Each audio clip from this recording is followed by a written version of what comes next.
Warahmatullahi wabarakatuh.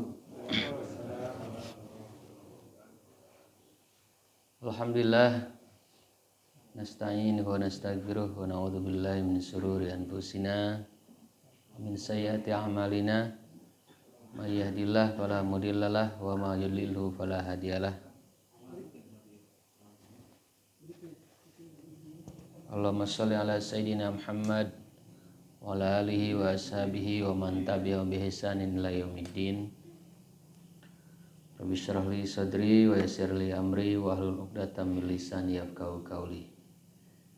Para asatid, para hujaj, sesepuh, bapak-bapak jamaah mushola Al-Ikhlas yang saya hormati, sebelum kita memulai pengajian barangkali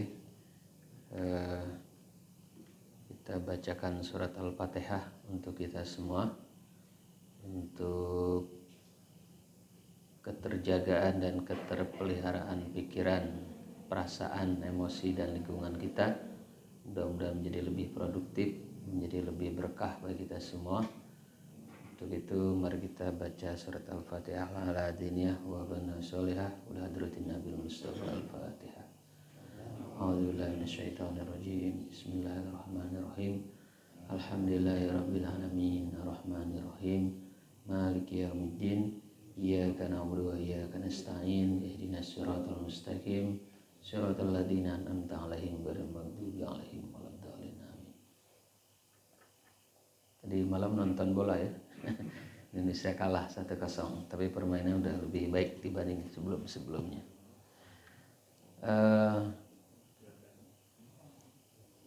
Dalam setiap fenomena sosial itu, setiap peristiwa itu,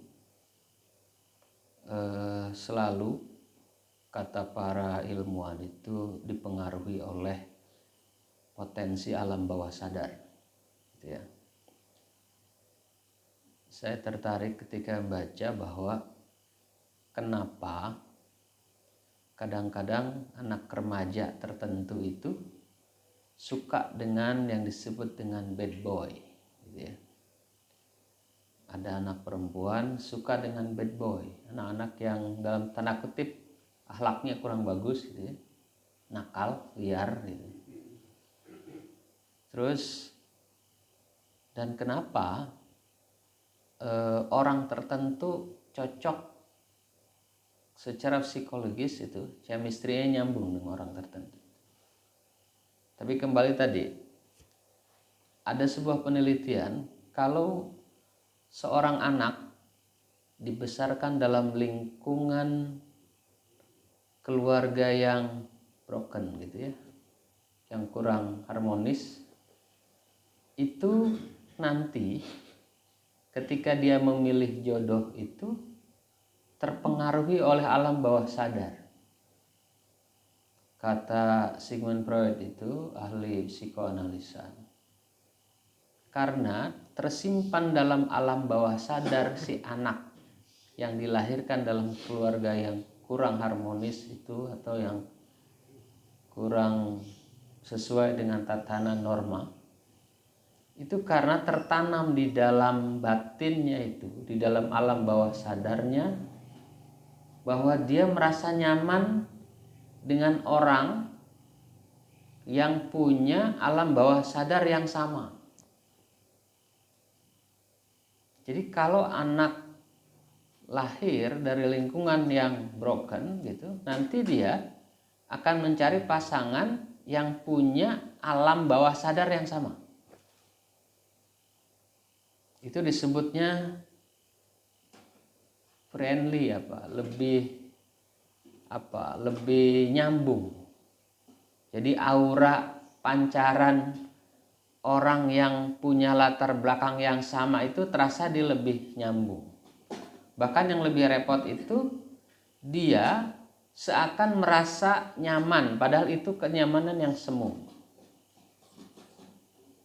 Dan yang lebih repot lagi, dia berhayal karena dia berasal dari keluarga yang kurang bagus, maka ketika dia ketemu dengan pasangan yang kurang bagus, dia menyimpan satu cita-cita ingin mengatasi masalah itu, padahal tidak bisa. Maka dalam persoalan jodoh dalam ajaran Islam itu kan ada 4 ya.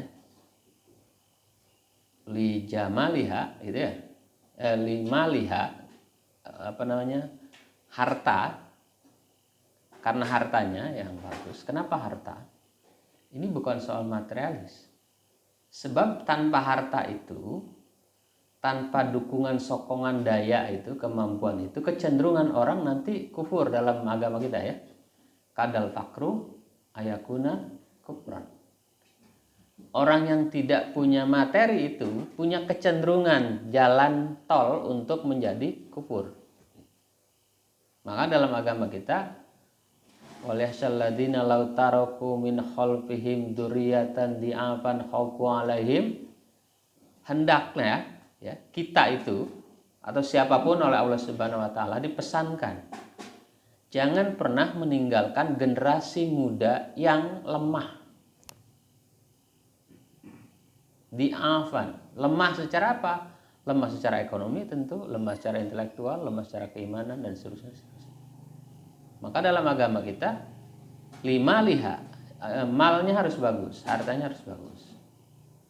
Kemudian yang kedua itu setelah mal jamal ya. Setelah mal itu hartanya, nasabnya. Ya. Nasab itu baik turunan ya. Yang selevel. Makanya tadi tuh, kenapa orang baik itu biasanya milih orang baik, orang kurang baik milihnya kurang orang baik gitu. Jadi ada persoalan alam bawah sadar. Orang cocok merasa dengan level kualitas mutu psikologinya. Ya. Mal, nasab, kemudian jamal, ketampanan atau kecantikan. Kenapa tampan dan cantik? Ya biasa kan dalam hidup itu pasti kan hidup bisa lebih lebih meriah, lebih eksotik, lebih menarik lah gitu kalau punya ketertarikan satu dengan yang lain. Dan yang terakhir itu lidiniha, agamanya. Nah ini struktur pemilihan jodoh kalau dalam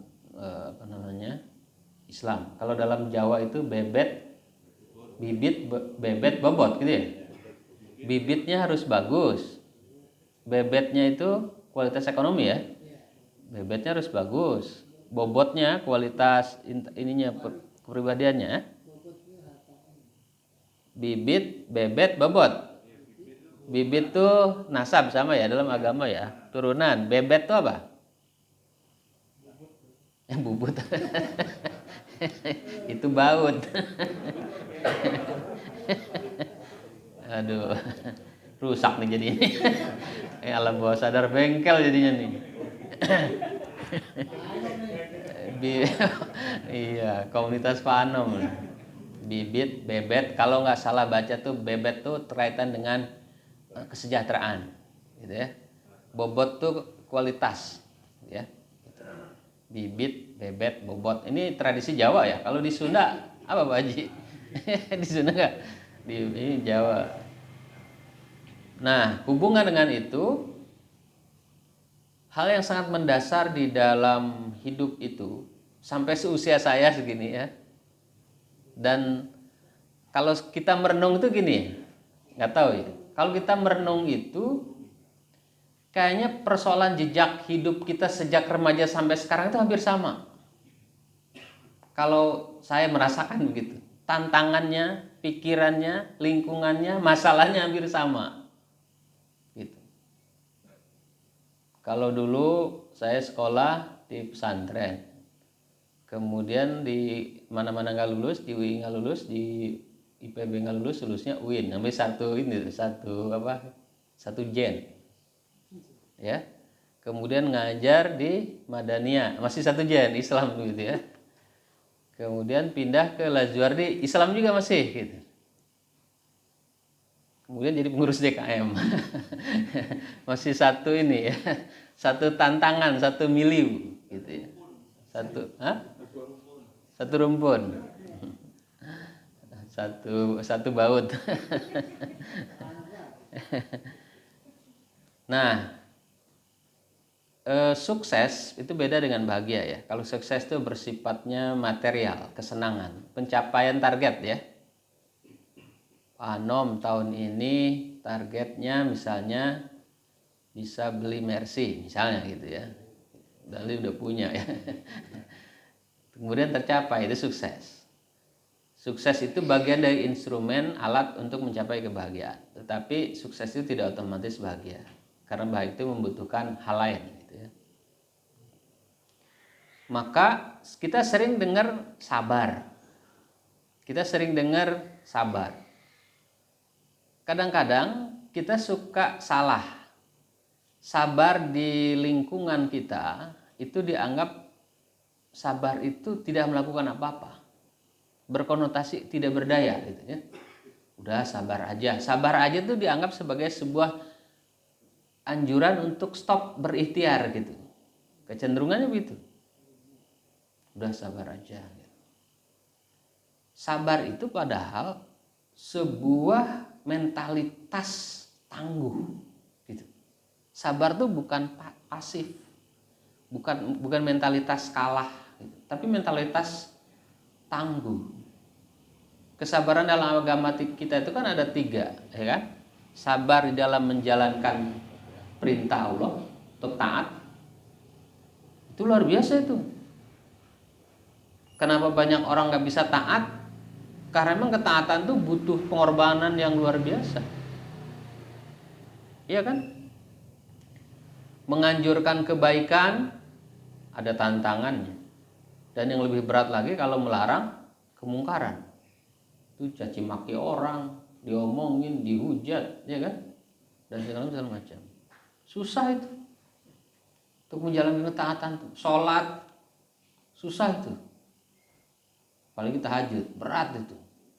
Maka di situ dibutuhkan kesabaran. Berarti itu kesabaran itu bukan sesuatu mentalitas yang pasrah, bukan mentalitas yang lemah. Itu mentalitas yang tangguh. Kalau orang mampu bersabar di dalam menjalankan ketaatan kepada Allah, berarti dia orang hebat itu. Yang kedua, kesabaran di dalam menjauhi maksiat. Wah, susah itu. Susah banget tuh. Untuk tidak julid sama orang, iri dengki sama orang ya. Apalagi maaf, kadang-kadang majelis taklim itu jadi tempat gitu ya, fashion show gitu ya. Kemudian adu eksistensi kelompok gitu ya. Antara kelompok RT 1, RT 2 kami beda gitu, seragamnya beda gitu ya, cara berpikirnya, kemudian selfie-nya, kemudian makanan yang ditampilkan di profilnya. Waduh, repot itu ya. Kemudian yang ketiga tuh sabar, ini yang lebih berat lagi. Sabar dalam menerima takdir yang tidak kita inginkan. Musibah.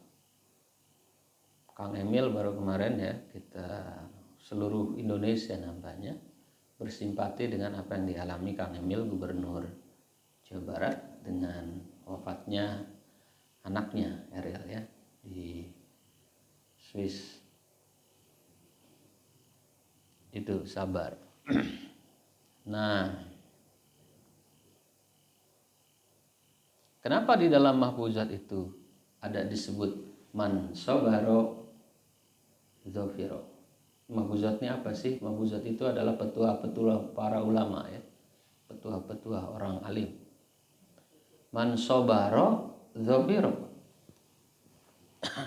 Berarti konotasi atau makna sabar itu bukan pasif. Konotasi sabar itu bukan orang nggak berdaya. Buktinya apa? Disebutkan siapa yang bersabar maka dia akan mendapatkan atau berhasil. Berarti semua orang sukses itu mustahil tanpa kesabaran. Jadi nggak ada di dunia ini orang yang sukses itu tanpa memiliki ketangguhan, kesabaran yang tangguh gitu. Maka ketika kemudian kita menasihati anak, atau bilang ke murid atau ke siapapun bersabarlah, itu bukan berarti tidak melakukan apa-apa, tetapi meningkatkan ketangguhan mentalitas diri untuk menghadapi cobaan yang mungkin tidak mengenakan. Man sabara dzafira. Nah, dijelaskan juga apa nih? Kana sabru murran fa'akibatuhu hulwah. Jadi sabar itu berat, sabar itu pahit, tapi buahnya manis. Maka artinya apa? Orang yang bisa bersabar itu orang yang bisa memelihara khayalan manis akibat dari kesabarannya. Jadi kesabaran itu bukan keputusasaan. Kesabaran itu adalah menahan diri untuk mengalami penderitaan karena ada janji yang dihayalkan untuk tercapai sebuah kemanisan dari kesuksesan. Maka orang bersabar itu harus punya harapan, impian yang ingin dicapai. Orang tidak bisa tangguh melalui berbagai macam cobaan untuk taat, tidak menghindari maksiat dan menerima nasib buruk itu kalau dia tidak punya ketangguhan dan tidak punya hayalan untuk mencapai buah yang lebih manis. Kemudian ada lagi as-sabru yu'inu ala kulli amalin. Dalam setiap perjuangan hidup ini berat banget ya, ngurus anak, aduh berat gitu. Milihin sekolahnya berat, harus antar jemput. Saya ngebayangin orang tua kita dulu anaknya minimal 5 ya. Kayaknya kita ngurusin 2 aja udah lemes banget gitu. Capek banget itu ya. Iya. Aduh. Ini baru lulus, ini ada lagi gitu. Baru selesai kreditan, ada lagi kreditan gitu ya. Jadi belum lagi milihin sekolahnya mana yang pas sambil dagdikduk kita ya. Tahajud supaya lulus di universitas yang kita inginkan gitu. Itu saya ngalamin. Saya di Lajuardi itu murid saya yang lain udah lulus, anak saya belum lulus. Tiap kali ditanya itu pertanyaan itu kayak tusuk-tusuk gitu. Jika lulus di mana Pak? Belum gitu. Aduh ya. Saya berharap nggak ada yang nanya gitu ya. Itu sampai 3 apa 4 itu. Setelah selesai saya sujud syukur, Masya Allah, itu berat itu ya nungguin anak sampai lulus itu ya. Karena yang teman-temannya mungkin dianggap udah, anak saya belum lulus. Jadi ya sabar ya, dengan sabar. Ngurusin anak, ngurusin pekerjaan. Kadang-kadang proyek kita dijanjikan 2001 nggak lolos gitu ya. Tinggal nungguin 2002 katanya diundur lagi, aduh gitu kan. Ada aja gitu. Jadi kalau tanpa kesabaran kayaknya berat gitu. Maka dalam surat itu Bismillahirrahmanirrahim, ya ayyuhalladzina amanusbiru wasabiru warabitu wattaqullaha la'allakum tuflihun. Selalu tuh ada janji di ujungnya tuh. Kalau perintah sabar itu selalu di ujungnya apa? Akibat yang manis, tuflihun gitu ya. Beruntung. Hai orang-orang yang beriman, bersabarlah kalian dan kuatkanlah kesabaran kalian dan tetapkanlah bersiap siaga dan seterusnya. Ada yang tafsirkan wasabiru itu bersabar dalam urusan materi. Kemudian wasabiru bersabar dalam urusan material, rohani. Gitu ya. Jadi kesabaran itu adalah bagian dari ikhtiar sendiri gitu. Dari usaha sendiri. Yang harus terus-menerus dilatih gitu. Ini mungkin bagian dari kita bagaimana tadi yang di awal bahwa anak-anak kita itu anak-anak kita itu kan dibentuk ya, dibentuk kullu mauludin yuladu 'alal fitrah gitu ya. Anak tentu lahir dengan potensi yang netral awalnya. Kemudian dibentuk di lingkungan keluarga. Kalau lingkungan keluarganya bagus, menanamkan kesabaran, emosi yang bagus, dia akan lahir menjadi pribadi yang sabar dan seterusnya. Akhlaknya baik. Kalau dia sabar, akhlaknya baik, penciumannya itu dia hanya bisa berteman atau memilih pasangan yang sama. Tapi kalau sebaliknya ditanamkan di dalam mentalitas dirinya pikiran yang tidak sabaran, yang emosional gitu ya. Kan sering begini. Saya dengan teman-teman saya itu bikin organisasi. Itu diomongin itu berminggu-minggu, berbulan-bulan. Terus saya bilang ke teman saya, kita ini bikin organisasi diomongin sama orang, dibahas. Kata teman saya bilang begini, masyarakat itu hanya dua. Pertama yang proaktif, dia mencipta sesuatu. Kedua yang reaktif, mengomentari penciptaan orang, gitu ya. Jadi kalian mendingan kayak kita mencipta tapi dibincangkan orang daripada kerjaan mereka hanya membincangkan kita, gitu ya. Gitu. Menghujat kita, ngomongin kita, meremehkan, meragukan, mencurigai dan seterusnya.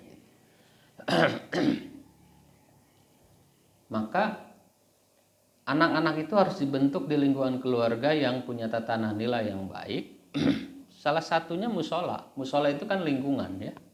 Jadi anak-anak itu kan ada 3 ranah yang paling mendasar yang membentuk mentalitas dia. Pertama keluarga 70% kurang lebih.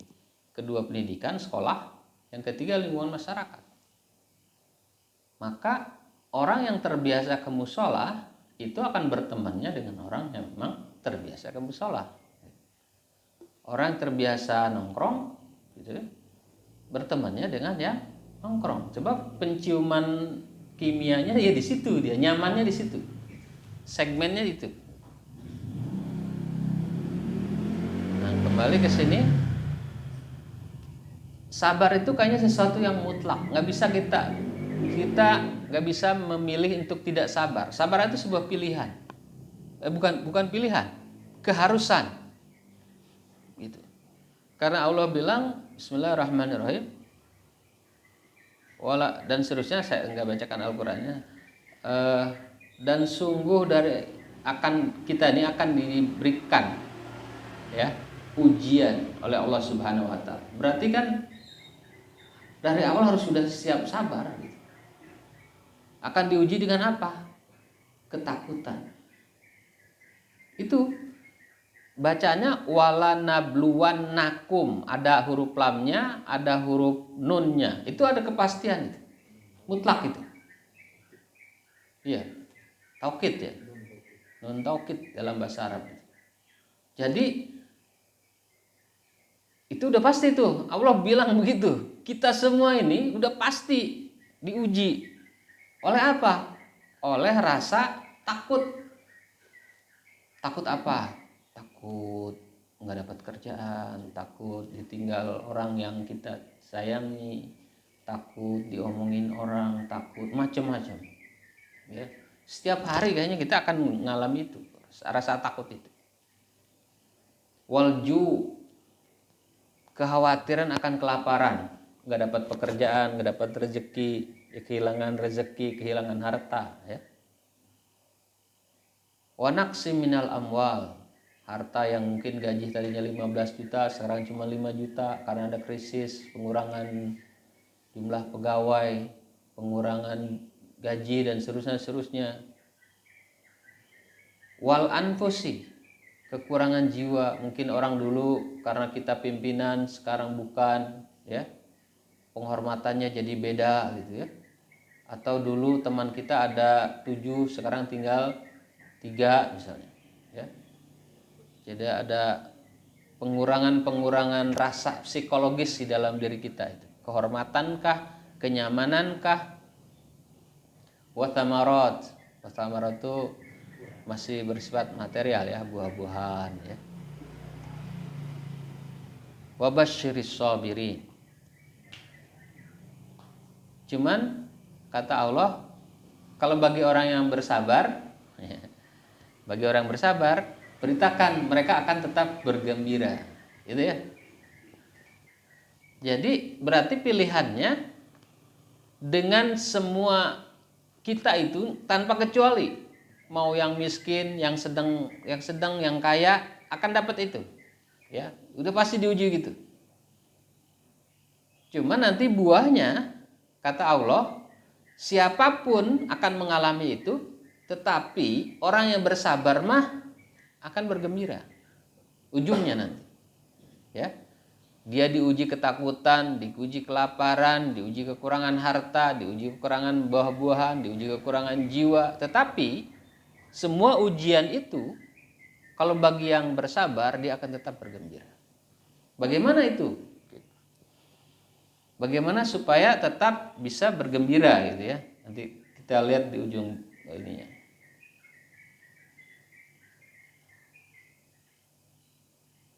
Kalau ini dimensi akhirat ya, udah kalau orang bersabar itu berarti di dunia dia akan gembira, ya, mungkin bisa mengatasi semua masalah itu. Di akhirat berbahagia karena dia dapat pahala. Itu enak banget itu ya. Jadi orang Islam tuh. Nah ini kan hadisnya mana nih? Hadisnya nggak ada. Ini bahasa Indonesianya. Rasulullah mengagumi seorang mukmin. Berarti mukmin nih, bukan sekedar muslim. Beda kan? Muslim dengan mukmin. Rasulullah mengagumi seorang mukmin yang bisa memperoleh kebaikan. Jadi hebatnya orang mukmin itu orang tuh bisa takjub melihat orang mukmin itu. Kenapa? Dia nggak ada masalah, hidupnya itu stabil aja gitu.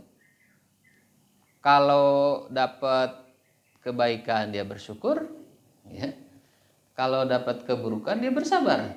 Jadi dia kuncinya santai aja gitu istilahnya. Karena mungkin basis keimanannya kuat, tapi tidak sesederhana itu kan gitu.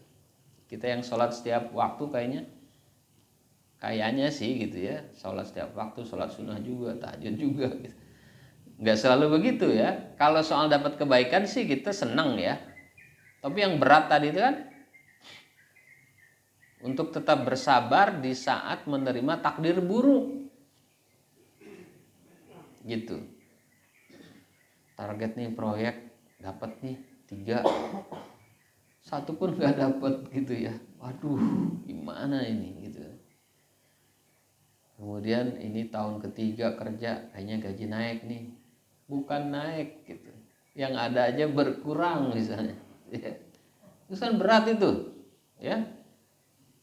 Itu di rumah kerjanya marah-marah mulu itu. Pengen bersihin gak jadi, ini repot.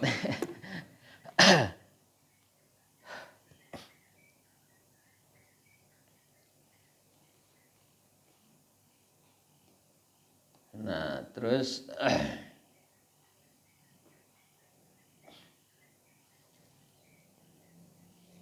apa itu sabar? Dalam bahasa Arabnya al-habsu. Sabar itu apa? Menahan diri. Berarti orang yang sabar itu tandanya adalah punya kemampuan mengontrol pikiran, hati dan tindakannya. Jadi dia itu menjadi sutradara dari pikiran, perasaan dan tindakannya. Kapan dia berpikir A, kapan dia berpikir B, kapan dia merasa A, kapan dia merasa B, kapan dia bertindak A dan bertindak B, itu sesuai dengan konsepsi visi misi dia. Jadi tidak serabutan, ya. Saat melawan Kuwait skemanya beda, gitu ya. Saat melawan Yordan skema beda. Jadi kesabaran itu berarti basis dari manajemen, ya. Seorang manajer tuh nggak mungkin dia bisa memanage sebuah urusan kalau dia tidak punya kontrol diri sesuai dengan visi misi dia. terutama bagian marketing tuh, ya. Orang marketing siapa di sini? Pak Adi ya. Marketing properti syariah. Pak Adi, properti syariah tuh kayak gimana Pak Adi? Jadi dia harus tahu tuh pasang harga di segmen tertentu, di momen tertentu kan begitu ya. Ini Pak Haji Sigit juga. Gimana kemudian mencium selera konsumen gitu ya. Apakah layak dengan klaster seperti ini dan seterusnya. Apakah layak model terbaru dikeluarkan atau tidak, itu dikontrol. Berarti leader, manajemen itu nggak mungkin bisa sukses tanpa punya kesabaran. Sebab kesabaran itu apa? Kontrol.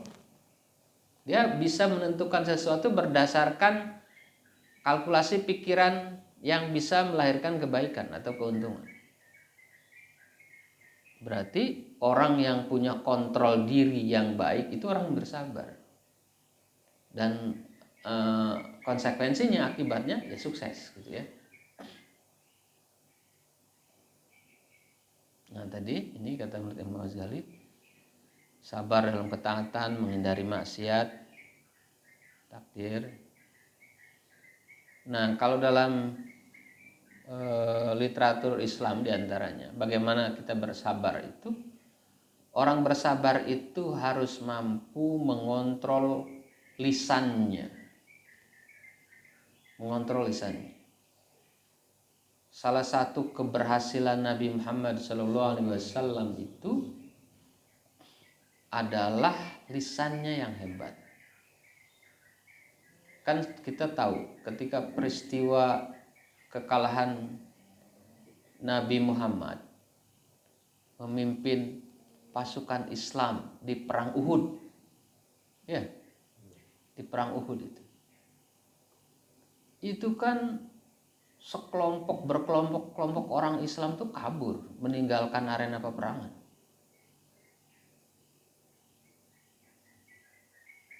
Meninggalkan peperangan di tengah Nabi Muhammad dikeroyok sampai dia kemudian giginya tanggal gitu ya. Itu kan bagi kita sesuatu yang menyakitkan. Sedang diserang sekelompok, sebagian kelompok pasukan itu kabur. Padahal momen perang Uhud itu kan sebagai momen perang yang diyakini akan menang. Sebab sebelumnya di perang Badar menang kan? Walaupun cuma 300-an pasukan melawan berapa? 1000-an menang. Dan di perang Uhud itu umat Islam sudah lebih besar, lebih siap, tapi kalah. Nah kekalahan di situ kemudian ditafsirkan oleh para ulama karena umat Islam sudah tergoda oleh hawa nafsu menguasai barang rampasan, sehingga dia tidak bisa bersabar untuk sampai pada titik kemenangan, gak bisa mengontrol dirinya. Yaitu salah satunya kekalahan kenapa sebab. Nah lisan Nabi itu kata Allah Subhanahu Wa Taala, "Fabima rahmatin" dan seterusnya, kamu tuh harus berbicara yang lembut pada mereka. Yang kabur-kabur itu, kan kabur-kabur aja Rasulullah diminta untuk bicara lembut. Bermusyawarah, maafkan mereka dan bermusyawarahlah. Akhirnya dengan strategi pendekatan yang lebih lembut, persuasi dan komunikasi yang baik, dan mereka kemudian kembali dan umat Islam kemudian menambah kekuatan. Gitu. Jadi lisan Nabi itu, lisan Nabi kemudian dicontoh oleh lisan para wali songo, itulah yang membuat Islam itu kemenangan Islam itu yang sangat besar bukan oleh kekuatan militer, bukan. Tapi kekuatan akhlak Rasul. Kita sering mendengar Rasul memberi makan Yahudi buta, ya kan? Setiap hari disuapin gitu. Gandumnya itu dihaluskan dulu baru disuapin. Yang disuapin orang buta yang kurang ajar itu mencaci maki Nabi. Ya. Itu kamu ya, kalau ketemu Muhammad, itu Muhammad tuh gila. Muhammad tuh orang gila ya. Sebenarnya Nabi Muhammad itu sedang nyuapin dia. Hati-hati kamu. Kamu nanti akan terpukau oleh dia. Dia tuh penyihir gitu. Kata-katanya itu penyihir. kamu nanti akan terpukau oleh perilaku Muhammad. Hati-hati kamu. Muhammad tuh gila, Muhammad tuh penyihir, Muhammad tuh macam-macam pokoknya. Terus suapin, bersikap lembut. Sampai satu waktu dikisahkan Nabi Muhammad wafat, ya kan? Si Yahudi itu menunggu-nunggu, kemana orang yang sering kali nyuapin aku ini nggak datang, gitu kan? Kemudian diwakili oleh Abu Bakar. Abu Bakar nyuapin orang Yahudi itu, kemudian sama mencaci maki, tapi kemudian terasa, siapa kamu? Kok beda? Cara kamu nyuapin saya tuh beda. Tidak seperti orang yang biasa nyuapin saya. Makanan tuh dilembutkan dulu sama dia, baru kemudian disuapkan. Suapin ke mulut saya. Sambil caci maki Muhammad, dia bilang, saya adalah Abu Bakar. Saya adalah sahabat orang yang kamu caci maki itu. Dan dialah Muhammad sallallahu alaihi wasallam. Luar biasa itu kan. Tidak perlu kemudian pakai banyak, dia langsung masuk Islam. Ada kisah lagi, kalau ini kisah menarik nih. Dalam bagi Pak Anom ya, yang lain. Dalam perang Khaybar, Nabi Muhammad menang melawan Yahudi. Ya. Kemudian ditangkapilah kemudian tawanan-tawanan dari kaum Yahudi itu, kaum Khaybar. Salah satu tawanan itu dia sangat kesal dan sakit hati karena bapaknya meninggal, saudaranya meninggal akibat dari pasukan Rasulullah Muhammad SAW. Namanya Sofiyah Al-Huyai. Ini wanita sangat cantik, orang Yahudi, mungkin kayak bintang film Wonder Woman tuh, yang sekarang orang Yahudi tuh. Siapa namanya itu? Gal Gadot, ya. Gal Gadot. Cantik. Kemudian dia sangat kesal, ya wajar ya, bapaknya meninggal, kakaknya meninggal, pamannya meninggal, dan dia jadi tawanan. Dikumpulkan dalam sebuah tenda. Dalam pikiran si Sofia itu, biasa dalam tradisi masa itu, tawanan-tawanan perang itu jadi budak, ya kan? Dijual, di macam-macam lah, gitu ya. Tidak dihargai lah, tidak diperlakukan yang seharusnya, karena jadi budak kan. Orang kalah kan biasanya jadi budak waktu, budak belian, segala macam, budak biologis dan segala macam. Kemudian mendekatlah Rasulullah Muhammad SAW. Siapa namamu? Sofia. Ya. Di luar dugaan kata Nabi, maafkan saya, karena barangkali pasukan saya telah membuat sakit hati kamu, telah menewaskan bapak kamu, saudara kamu, dan paman kamu. Sikap itu adalah anti mainstream kalau istilah anak muda sekarang. Di luar kebiasaan tradisi penguasa yang memperlakukan tawanan ketika itu. Sofia diperlakukan dengan hormat, bahkan Rasulullah minta maaf atas peristiwa yang harus terjadi, mengorbankan bapaknya, saudaranya, dan pamannya. Berubah rasa sakit hati itu menjadi rasa kagum. Sampai satu waktu kemudian Sofia itu bermimpi. Dia kemudian ketiban bulan purnama di Madinah ke dalam pangkuan. Kemudian dia bercerita, ya Rasulullah, saya bermimpi mendapatkan purnama di pangkuan saya, jatuh di Madinah. Kemudian Rasulullah mendapatkan bisikan dari malaikat. Kata malaikat, wahai Rasulullah, Sofia itu adalah jodohmu, maka lamarlah dia. Rasulullah nggak enak sebenarnya ya, tapi karena itu perintah dari langit, ya kemudian perasaan Sofia dari benci menjadi cinta, menjadi sayang, menjadi kagum karena perlakuan Nabi Muhammad Sallallahu Alaihi Wasallam. Wah, ini nggak keubar kayaknya nih. Saya belum sampai ke emotional intelligence-nya. Sabar lewat hati. Sabar, jadi gini. Kalau yang saya alami, saat kita terpuruk, itu jangan pernah mengeluarkan kata cacian di mulut kita. Karena yang pertama terkena dampak dari cacian kita itu bukan orang lain, tapi jiwa kita sendiri. Kurang ajar ini. Apa? Sialan segala macam ya. Proyek jadi gagal nih gara-gara ini, gara-gara itu segala macam. Kata-kata itu. Kata para ahli psikologi, karena lidah kita itu lebih dekat jaraknya dengan hati kita dibanding dengan lidah kita kepada objek orang yang kita maki. Yang pertama yang dapat korbannya adalah kita sendiri. Gitu. Makanya dalam agama tuh kalau kita dapat musibah tuh kan bacanya apa? Innalillahi wa inna ilaihi rajiun.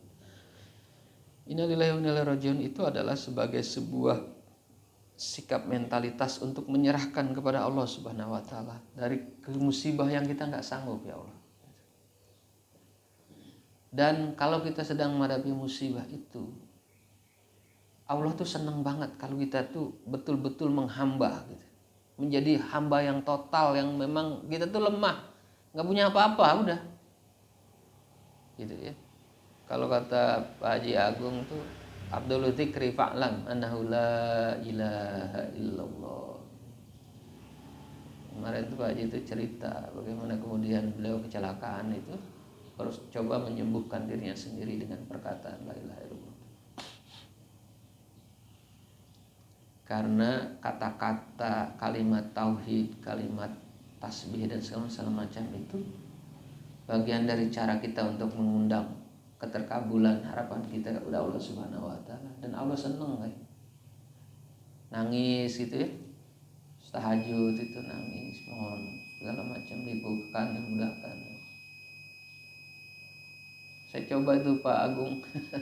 Sempat saya coba. Saya nungguin sertifikasi, saya nggak turun, turun alhamdulillah. Nggak tahu apa waktunya atau nggak tahu lah, pokoknya saya merasa bahwa ya itu mungkin pertolongan Allah juga gitu ya. Gitu. Jadi lisan kita ya. Lisan kita itu bisa membunuh kita, ya kan? Ya. Mulutmu harimaumu katanya. Ya. Jadi itu bisa menjadi racun atau jadi vitamin, bergantung kepada isi konten yang kita sampaikan. Hati. Kalau kita lagi terpuruk tuh hati kita tuh harus dijaga. Karena selalu bisikan setan itu malah memperparah perasaan kita kan. Ini mungkin gara-gara rezeki kamu nih mah jadi jelek gitu. Istri salah-salahin ya. Susah banget di bawah nyari duitnya misalnya gitu ya. Waduh. Gitu. Susah banget ini. Kesana kesini jadi susah. Jadi hatinya dijaga. Perbuatan juga kita dijaga. Gini, saya bilang ke anak saya, kalau kamu lagi suntuk, jangan bermalas-malasan. Diam diri, lagi suntuk, lagi terpuruk, diam diri itu bunuh diri. Sebab perbuatan itu kayak mesin, dia punya vibrasi kan. Kalau kita diam tuh dingin, membeku, kayak air itu di empang tuh beku, bau gitu. Jadi merusak tatanan psikologi dan pikiran kita. Kalau kita lagi terpuruk, jangan diam. Harus melakukan sesuatu, harus gerak. Sebab kalau diam itu ya mati dan tidak memberi harapan. Orang sangat menderita itu diantaranya apa? Nggak punya harapan, nggak punya impian. Gitu.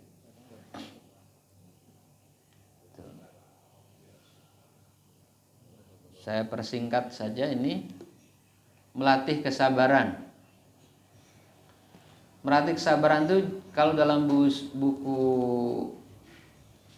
buku apa ya? Buku Seven Habits apa buku Emotional Intelligence? Harus proaktif, jangan reaktif. Orang tuh suka gini, murid misalnya, besok ulangan, gitu. Tapi yang dilakukan oleh dia apa? Iya Pak, gampang lah. Pilihan murid yang proaktif tuh bilangnya begini, oh iya Pak, saya udah baca tuh bab 5 ya, gitu. Saya boleh tanya tentang sesuatu Pak. Itu proaktif. Proaktif itu adalah pikiran antisipatif, gitu. Ini bentar lagi Idul Adha nih. Bagi yang proaktif tuh, apalagi yang punya bisnisan ternak gitu, kayak Pak Supri mana? Pak Supri itu dia udah mempersiapkan gitu ya. Dia orang proaktif. Pengusaha itu biasanya proaktif. Ya. Pengusaha itu proaktif. Kalau yang reaktif itu yang bunuh diri. Jadi dia melakukan aksi itu setelah ada peristiwa, atau melakukan reaksi respon itu setelah ada peristiwa. Kalau yang proaktif itu dia sudah kalkulasikan sama dia. Ini bulan Juni. Bulan Juli itu sudah semester 1 gitu ya. Juli, Agustus ini udah masa perkuliahan ini. Misalnya bagi yang punya bisnisan seragam dan segala macam, itu sudah mulai masuk masuk sekolah gitu ya. Jadi proaktif itu pilihannya pikiran antisipatif, kalau reaktif itu pilihannya tindakan yang didominasi oleh perasaan-perasaan yang tidak antisipatif. Makanya orang sering kecewa yang reaktif. Ada masalah baru dia beraksi. Tapi kalau proaktif dia tahu sebelum gunung itu meletus dia sudah menkalkulasi. Jepang itu kenapa kemudian tidak, dan Jepang itu tingkat tsunami-nya tinggi, tetapi kenapa bisa terkendali? Gitu. Karena dia proaktif. Misalnya sungai Swiss kemarin kan, yang itu luar biasa, sungai kok indah begitu gitu ya, yang jadi tempat korbannya almarhum Eril itu sungai kok nggak kayak di kita gitu ya, sadane coklat gitu, pikiran pinggirnya ada tempat kaktus, pesawat gitu, helikopter, indah benar gitu. Itu cerminan proaktif. Mereka tuh mengantisipasi semua hal itu, sehingga apapun yang terjadi itu bisa terukur gitu. Nah, orang yang sabar itu orang yang melakukan skala prioritas. Ini beli rumah dulu apa beli mobil dulu? Rumah dulu harusnya, ya kan? Gitu. Atau dua-duanya kalau punya duit. Dan dekat sama orang yang sabar. Jangan kita nggak sabaran, bertemannya orang nggak sabaran gitu ya, jangan. Ya, yang sabaran. Kayak Pak Haji Musli gitu ya. Ya Pak Haji Sigit, Pak Jalu, lain-lain ya. Kemudian saat emosi mulai naik, tarik nafas. Kalau ini ada mekanismenya tertentu. Jadi kata Asia Dahlan tuh, kalau kita lagi kesel tuh nafas keluarin. Itu energi negatif. Termasuk juga kalau kita lagi belajar tuh nggak konsentrasi, nafasnya keluarin. Gitu ya. Nggak konsentrasi, nggak pede, nggak nyaman, ya itu keluarin nafasnya. Sebab napas energi negatif itu merusak fokus, merusak konsentrasi, merusak semangat, ya, segala macam.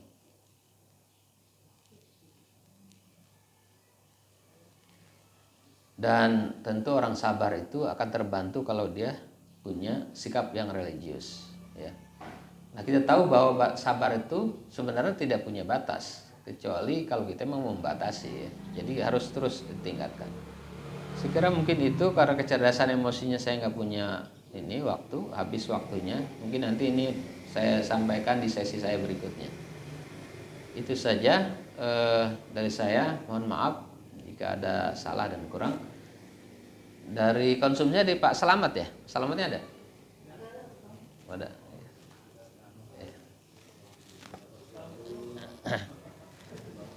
Iya. Sebelum kita tutup, nanti yang panitia kurban mungkin Pak Karman titip ke Mas Bayu ya, biar anak Irmasnya disusun panitiaannya, panitia kurban juga, nanti untuk bantu terlibat di aktivitas kurban seperti tahun lalu. Dan terima kasih juga pada panitia kurban ya, pada semuanya, Pak Arman, Pak Arya dan seterusnya. Kita sudah hampir 2 sapi ya, 2 ekor sapi ya. Progres yang positif, mudah-mudahan lancar nantinya ya. Terus spanduknya juga mungkin kalau sudah ada bisa dipasang. Mudah-mudahan semua kegiatan kita menjadi positif seperti yang saya sampaikan tadi. Mudah-mudahan pengajian kita, lingkungan keluarga kita dan lingkungan masyarakat kita bisa membentuk alam bawah sadar anak-anak kita, supaya anak-anak kita itu memilih dan punya chemistry terhadap orang baik, jangan kepada bad boy, jadi orang tidak baik ya, supaya kemudian kita nggak pusing dan lingkungan kita tetap terjaga dan terjamin jadi lebih baik. Untuk semua harapan dan pencapaian kita itu, mari kita berdoa, mudah-mudahan semua target usaha kita tercapai, kesehatan keluarga kita terjaga, kemudian keberkahan rezeki kita juga makmur, lingkungan masyarakat kita membahagiakan.